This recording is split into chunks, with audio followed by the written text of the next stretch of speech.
darált húsból készítünk nagyon finom töltött húst, amit akár sütőben, akár airfryerben el lehet készíteni.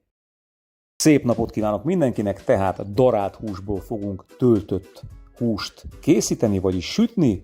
Ehhez bármilyen húst használhatunk, akár csirkét, akár marhát, sertést vegyesen, vagy csak sertést, vagy csak marhát. Én csirke mellett földaraboltam egy ilyen kútterben, egy kis hagymával, fokhagymával, sóval, borssal ízesítettem, tehát összepépesítettem, és ezt a masszát használom. Aki viszont nem szárnyas húsból fogja készíteni, tehát vagy sertésből, marhából, vagy vegyesen, az készüljön rá, hogy azok a húsok egy kicsit zsírosabbak, tehát egy picit zsíros lesz sütés közben a tepsink. Nos, fogjuk a darált húsunkat, és egy villa segítségével 2 adagban eloszlatjuk egy sütőpapíron.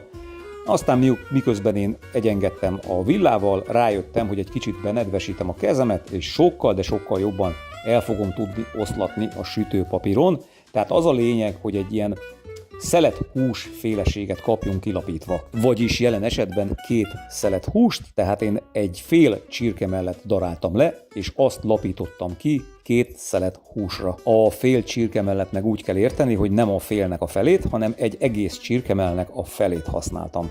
Tehát olyan 25-30 deka lehetett ez a fél csirkemell.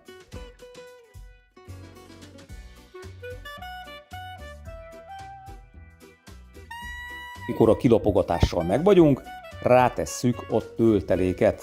Én krémsajtot kettem mind a 2 szelet húsra. Ezt igazából meg is bántam, mert elég szépen kifolyt sütés közben, tehát ez akár el is hagyható. Valamennyi biztos, hogy marad benne, de én szerintem az zöme kifolyt, úgyhogy hát ezt nem muszáj, hogy ezt rákenjétek. Utána rátettem mind a 2 szeletre egy szelet sonkát, majd 2 szelet paradicsomot, és a végén egy szelet füstölt sajtot.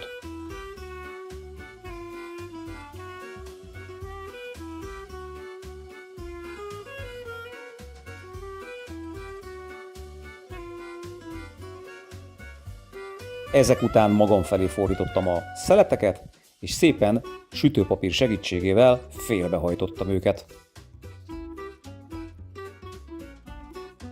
És egy kicsit a kezünkkel lapogassuk le. Ugyanezt megcsináltam a másik szelettel is, és utána lehúztam róla a sütőpapírt, és egy ollóval ketté vágtam középen, hogy ne érjenek egymáshoz.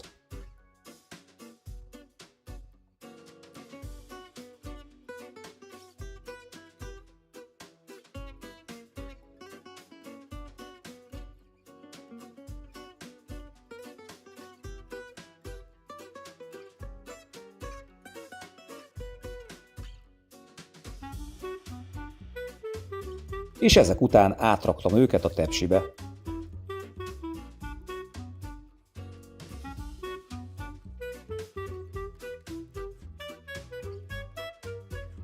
A tetejét egy kicsit megszórtam zsemlemorzsával, majd 190 fokra előmelegített sütőben 30-35 percet sütöttem. Mint említettem, a krémsajt szerintem az egész kifolyt, azt lehetett látni egy kicsit megégve a sütőpapírra kifolyva, de amúgy tökéletes lett a töltött húsunk, igazából a krémsajtot leszámítva minden, de minden benne marad, és nagyon-nagyon finom és nagyon-nagyon könnyű elkészíteni. Igazából én nem is készítettem mellé más semmit, úgyhogy magába egy kis céklával fogyasztottuk. Próbáljátok ki, mert szerintem tényleg nagyon finom. Hogyha esetleg vendégeket vártok, ezt nagyon gyorsan össze lehet nekik is dobni, és biztos, hogy nagyon-nagyon elégedettek lesznek vele. Köszönöm szépen, hogyha megnéztétek ezt a videót, találkozunk egy következőben, és iratkozzatok fel, hogyha még nem vagytok. Sziasztok!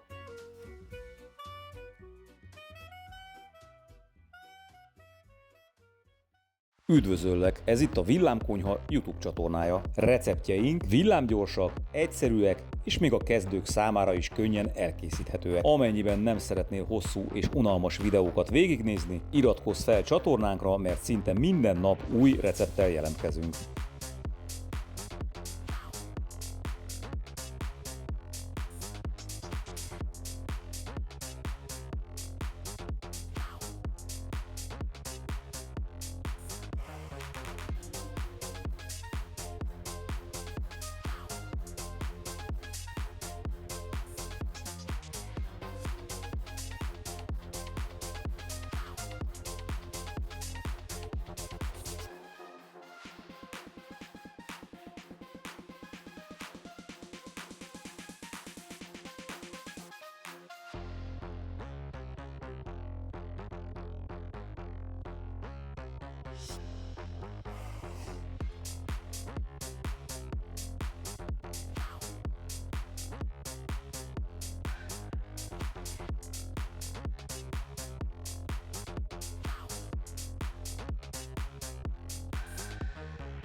Készíts egy mennyei finom sárga barackos süteményt. A liszttel elkevert sütőport, a cukrot, a sót, a vaníliás cukrot, a lereszelt citromhéjat, a tojásokat, az olvasztott vajat és a tejet egy tálba öntjük és jó habosra kikeverjük. Sütőpapírral kibélelt közepes méretű tepsibe öntjük a masszát, és a felezett sárga barackokat szépen sorba rápakoljuk. 175 fokra előmelegített sütőbe toljuk, és 35 perc alatt megsütjük. Még melegen fordítsuk ki a tepsiből, és húzzuk le róla a sütőpapírt. Miután kihűlt, felszeleteljük, és porcukorral megszórhatjuk. Hogyha a vendégeidnek kínálod, el se fogják hinni, hogy nem lekvár töltelék van benne.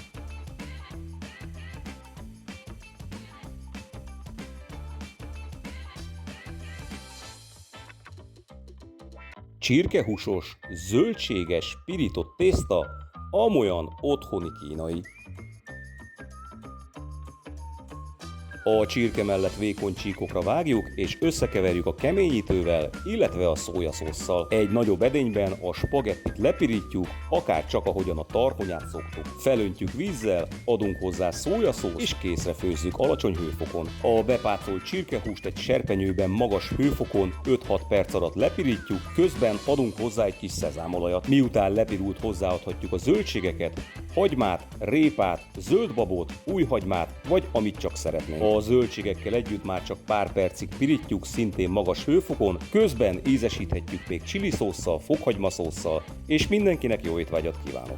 Hagyományos csalamádé, amit akár télire is eltehetünk, de akár azonnal is fogyaszthatjuk.